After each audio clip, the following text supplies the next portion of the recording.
gentiles amigos de NJTV, hoy tenemos un programa de gala. Hoy contamos con la presencia de la catedrática Marina Gastón de la Universidad de Castilla-La Mancha. Para nosotros es un honor tenerla por aquí, profesora. Muchas gracias, un honor también para mí. Gracias. Profesora, con usted vamos a conversar unos minutos sobre temas constitucionales de actualidad. ¿Cuál entiende usted que es la razón por la cual la argumentación jurídica ha adquirido tanta relevancia en los últimos 50 o 60 años? Bueno, tiene razón en decir que ha adquirido mucha relevancia, porque lo cierto es que los estudios de argumentación jurídica han experimentado un desarrollo sencillamente espectacular. La verdad es que desde que en 1978 salieran a la luz dos de las principales obras sobre argumentación jurídica, la obra de Neil McCormick y el libro de Robert Alexy de Teoría de la Argumentación, pues desde entonces hasta ahora los estudios sobre argumentación han proliferado muchísimo, los desarrollos sobre cuestiones específicas de argumentación son espectaculares y hasta hoy, donde los cursos sobre argumentación jurídica en mi país hay algunos bien prestigiosos, que los llevan algunos colegas míos de manera magnífica, de manera formidable, cursos, másteres, manuales. Sí, es verdad que la argumentación jurídica ha experimentado un desarrollo muy grande. ¿Cuál creo yo que es la razón? Pues yo creo que la razón de este desarrollo es múltiple, seguramente, y tiene que ver, por supuesto, en primer lugar, con una concepción de la interpretación menos ingenua que las concepciones más tradicionales y desgraciadamente aún algo extendidas, más ancladas en una visión más formalista y mecanicista de la interpretación. Pero yo creo que tiene que ver sobre todo con el desarrollo de la Constitución, o más exactamente con el afianzamiento y el desarrollo de los estados constitucionales. No es casualidad, me parece a mí, que el desarrollo intenso de la teoría de la argumentación haya corrido en paralelo al afianzamiento y al desarrollo del Estado constitucional, primero en Europa y después en todos los movimientos constitucionalistas de América Latina. Y este desarrollo paralelo creo yo que obedece a que en los sistemas en los que existe una Constitución dotada de un amplio contenido material, como son todas las nuestras, y con normas tan abiertas, pues la discrecionalidad interpretativa se acentúa notablemente. Con lo cual, al final, los procesos argumentativos que están detrás de decisiones que muchas veces son controvertidas, son debatidas, son discutibles, pues son los que redimen o los que justifican la racionalidad de esas decisiones. Yo creo que este es uno de los motivos fundamentales. Hay muchos otros, naturalmente. Ningún fenómeno importante se explica siempre por un solo motivo. Así es, así es. Y precisamente al hablar usted de Estado de Derecho constitucional, estamos hablando entonces de lo que tiene que ver con los principios, esa relación entre los principios como preponderantes sobre lo que son las reglas. Y todos sabemos que todos los casos tienen principios. Los principios vienen de dos en dos, a veces vienen en grupos, vienen en bandadas. Y nos gustaría saber cuál entiende usted que es el método más idóneo para resolver esos problemas cuando existen choques de principios.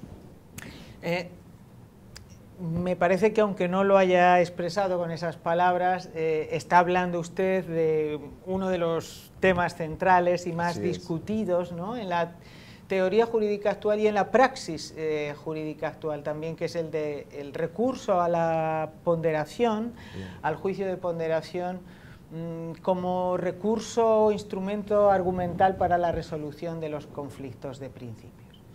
Bueno, que los casos puedan ser vistos como conflictos de principios es de alguna manera una cuestión de voluntad del intérprete. Lo que está sucediendo, en mi opinión, últimamente, es que casos judiciales, problemas judiciales, para los que existe una regla jurídica clara, una regla legislativa clara, es decir, casos para los que el legislador se ha pronunciado y ha establecido una regla más o menos precisa, que puede plantear más o menos problemas interpretativos, pero que es una regla, son con frecuencia presentados como casos con relevancia constitucional, ¿no? Es relativamente fácil hacer esto porque precisamente por ese carácter tan abierto y tan densamente poblado de normas materiales que la Constitución tiene, es muy fácil pues enganchar casi cualquier aspecto, casi cualquier problema jurídico a un principio constitucional, a un derecho constitucional, a un principio constitucional. Y en la medida en que hacemos esto, lo confrontamos con otro principio y, en fin, intentamos o se intenta resolver el caso de acuerdo con la ponderación. Claro, ¿qué sucede cuando se hace esto? Cuando se hace esto, se hace para, creo yo, para eludir la aplicación de la solución que ha previsto el legislador. Es decir, estamos haciendo un uso, o se está haciendo, y esto es peligroso, un uso torticero de la regla de la ponderación. Yo creo que los jueces deben ponderar en contadísimas ocasiones. Sí. Es decir, deben ponderar prácticamente casi nunca. Deben ponderar cuando hay un genuino conflicto de principios, pero no deben ponderar cuando hay una regla legislativa para resolver el caso, y ni deben ponderar cuando, aunque la regla legislativa sea tan amplia que lo que se nos presenta, podríamos decir, es un conflicto de principios, los tribunales superiores, específicamente los tribunales constitucionales, han ido creando ya, por vía jurisprudencial, casos paradigmáticos. Sí. Y lo que deben hacer los jueces en estos supuestos es ajustarse a esos casos. El recurso a la ponderación, con razón o sin ella, es un modo de circunvalar la opción legislativa, la opción política por la que el legislador ha optado, y se hace fundamentalmente cuando no se está de acuerdo, no se considera justo, no se considera correcta la consecuencia que derivaría de la aplicación de esa regla. No creo que sea legítimo hacer este uso de la ponderación. Ahora, dicho eso, en los supuestos en los que pudiéramos decir que sí que nos encontramos ante un genuino conflicto de principios, yo creo que la ponderación es un instrumento argumental, es un esquema argumental que proporciona o que nos permite un control racional de una decisión que es intensamente valorativa. Sí. Pero tampoco, y esto también hay que recalcarlo, la ponderación y todo ese instrumento o el aparato argumental que lleva aparejado no objetiviza moral o valorativamente la decisión. Es decir, la decisión sigue siendo intensamente valorativa. Lo que ocurre es que a mí me parece mejor argumentar de esta manera que simplemente decidir, claro, escondiendo muchas veces las valoraciones que hay detrás. Claro, es así. Creo que al hilo de esas afirmaciones que usted señala, es que algunos autores han hablado de lo que es la tiranía de los valores, es decir, el uso intensivo a los valores, a los principios, para en cierta forma, como usted lo señala, hacer una especie de vuelta, sacarle el pie a lo que serían entonces las normas, las leyes, para aplicar lo que ellos entienden, lo que son los principios, porque supuestamente aplicar la ley conllevaría a una injusticia. Y precisamente entonces se hace el uso, el recurso de los principios o de los valores. Me parece muy acertada su respuesta en ese sentido. En realidad, cuando se recurre a la constitucionalización de un caso, es decir, cuando un caso de relevancia legal se presenta como un caso con relieve constitucional, casi siempre es porque se quiere esquivar la opción legislativa, la respuesta que derivaría de la aplicación de la regla, porque se siente injusta, por la razón que sea. No me pareció adecuado, eso es una suplantación del papel político que al legislador le corresponde. Claro, el papel del juez es aplicar la ley. Claro, claro. Bien.